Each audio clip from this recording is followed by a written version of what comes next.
The opposition will seek to conflate democracy and populism. They already have. They are not the same thing.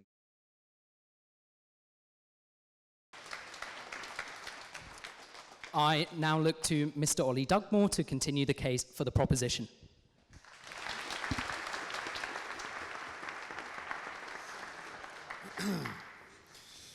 I'm hardly surprised the gentleman opposite secured the drum roll of the beating benches in this room. I'm also hardly surprised that he does not know the difference between democracy and populism, but we will get into it. Ladies and gentlemen, oh God, that's moved there, and everyone in between, good evening. My name is Oli Dugmore, and it is my pleasure to be with you this evening, opening your Trinity term card. I participated in the debate which closed the Cambridge unions. Boo, hiss.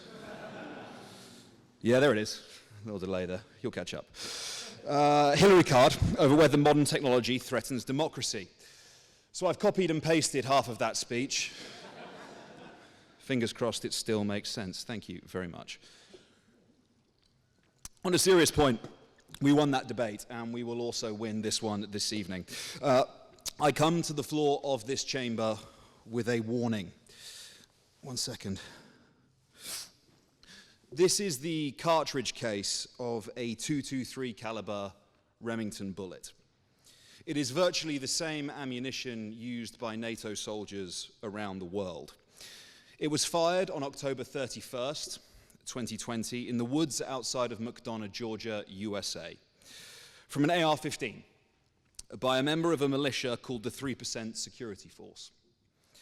His name is Chris Hill, although he does prefer to be known as General Blood Agent. At the time, my debating partner was properly and constitutionally second in line of succession to the presidency. And while I was interviewing Chris, or Blood, I suppose that would be his moniker's given name. Maybe it's General, actually, now that I think about it.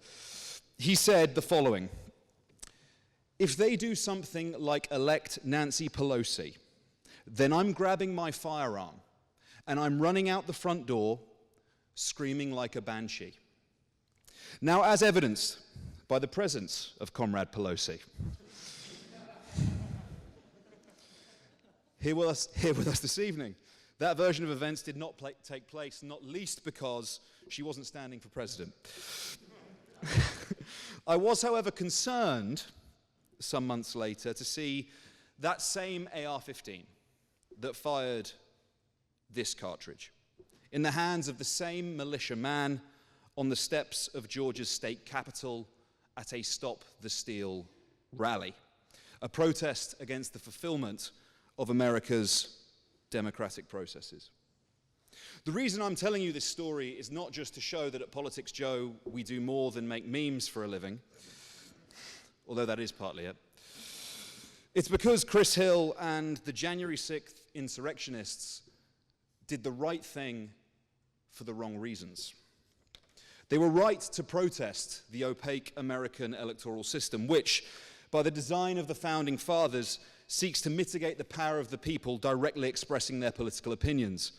At the time of the Philadelphia Convention, no other country directly elected its chief executive. They were wrong, though, to believe Trump to be an actor for the people, because he is, in fact, a product of the establishment, of capital. He is the swamp. He is a somewhat peculiarly populist of and within the system. Please. Doesn't he admit that? Doesn't he declare that? Doesn't he suggest that's the reason why he supposedly can understand the corruption at the top in the elites? He does admit it. I suppose the joke's on his followers for not realizing that when he says it, they might not trust every single thing that comes out of his mouth. Yes, he is somewhat peculiar populist of and within the system, and actually I will argue later that this is a defining characterism, actually, of modern populism and point of distinction with its previous iterations. The crux of this debate, and it's the mistake that the gentleman opposite me made in his contribution, the crux of this debate is to draw a distinction between what is simply a matter of legitimate democracy, that is, popular policy, That is not what we mean on this side by populism. I'm in favor of a widened franchise, of harnessing digital technology to foster civic engagement through direct democracy, of challenging established interests and exploding inequality. But we must do the right things for the right reasons. And actually, we must do these things for the express purpose of defeating populism. The opposition will seek to conflate democracy and populism. They already have. They are not the same thing. Do not also fall for the sleight of hand trick, the misdirection, the suggestion that populism is not as much of a threat as authoritarianism or hegemonic capital, financialization and insider trading.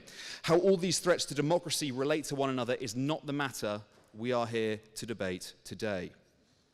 We are debating whether populism is a threat to democracy. Last one. Does that characterization not presume that populism cannot oppose hegemonic capitalism? Is Bernie Sanders, is Jeremy Corbyn, are they not populists? They can, and I will come to the point that you've just made momentarily. We're debating whether populism is a threat to democracy, not less of a threat than oligarchy, not more of a threat than the Conservative Party. Is it a threat? You must hold that thought in your mind as you pass through the voting lobbies this evening. To understand my arguments, a brief definition of terms. I have taken democracy as a reference to our own democracies, that is, European and American, representative, liberal democracies. Liberal because we value populism, the rule of law, autonomous institutions, individual and group liberty. Representative to maintain a degree of distance between the electorate and difficult decisions, often with no good options, that require the balancing of a multiplicity of interests and prevent the tyranny of the majority. Guaranteed and ensured by the accountability of regular elections with a secret ballot, free media, and a range of candidates. In most instances, the people can and should be trusted to make decisions about their own lives, but not always, and not without check or balance. An example. I host an LBC show on the weekends. Nancy, if you're not familiar, it's the supreme broadcasting organization here in the UK. It's talk radio, it's a phone-in show. And one of the subjects I like to talk about is criminal justice, forgiveness, and the way that we wage war on the symptoms of poverty, like crime, rather than the causes of poverty. And I have spoken to many people who believe that, bless you, who believe that terrorists should not receive legal representation, should be tortured, or simply executed. And this was a genuine argument, executed to reduce prison overheads and create more space for other prisoners. Obviously, this evidence is anecdotal, so here's the evidential rub. The UK's last execution took place in the mid-60s. It wasn't until 2014, it took 50 years before polling showed that support for capital punishment had dipped below 50% in the general population. Now, while Lee Anderson is right that the death penalty is 100% effective at stopping criminals from committing future offences, there they are again. This is who you're in league with, pal. I'm 100% right that his populist politics threatens our democracy. Be it that we should bring back hanging, or that immigrants should, and I'm quoting here, so apologies, Mr. President, fuck off back to France. So, what do I mean by populist politics? It's anti-elite, anti-institutional. It favors mass mobilization of the popular majority. It is majoritarian. Sorry, I'm going to make some progress now. It is majoritarian, therefore illiberal, and consequently, it is nativist. Simply put, who are the people? I would challenge all three of you to define them for us here this evening. So populism threatens the liberal and pluralistic components of our democracy. As I said previously, it is a tyranny of the majority. Clearly, it can also be a force for good in certain contexts, like widespread institutional corruption. It is the setting which shapes populism's impact on democracy.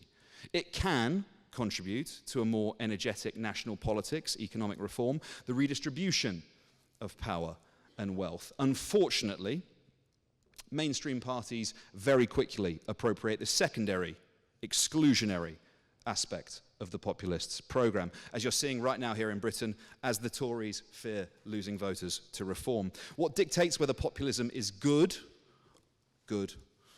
or bad, is its context. And let me tell you, boy, have we got some context right now. As the Petri dish's agar jelly is perfect for microorganism growth, so too is the culture of austerity and stagflation for the bacteria of populism to feed and flourish. We now face the danger, nice, of the most successful political party in history pivoting to a populism of the radical right, as it looks for a new ideological soul in the wake of likely electoral massacre. That prospect should terrify you. You do not need to be a scholar of Hannah Arendt to understand how defining a homogeneous, pure people along usually ethno-nationalist lines in opposition to an establishment and the other leads to rifles that fire rounds like that one appearing outside our parliaments. The irony, no, the obscenity of modern populism is that its exponents are actually a part of the establishment they seek to weaponize their followers against, be they Trump or otherwise. The Tories are no doubt relishing the freeing prospect of decrying the woke blob and not actually being in charge of it. To malign the British establishment, which they governed for 2/3 of the 20th century and the 21st century for that matter. Finally, I would ask you to look where there are or were populists in power. Turkey, Hungary. Do you consider them flourishing democracies or the front of a democratic recession? And that is the nature of the warning I bring to you this evening, although it is twofold. First, that conditions are perfect for these horrors to take root on the politics of these islands. Second, it is our unfortunate fate that the chosen champion to answer the populist challenge is Keir Starmer. The stakes could not be greater, and the alleged solutions of the old liberal order themselves, often actually the drivers of populism itself, will not suffice. It is at best misguided to believe so. If you find any of what I've said compelling this evening, then you know the answer to the question. Populism isn't just a threat to our democracy, it is the greatest challenge of our times. Thank you.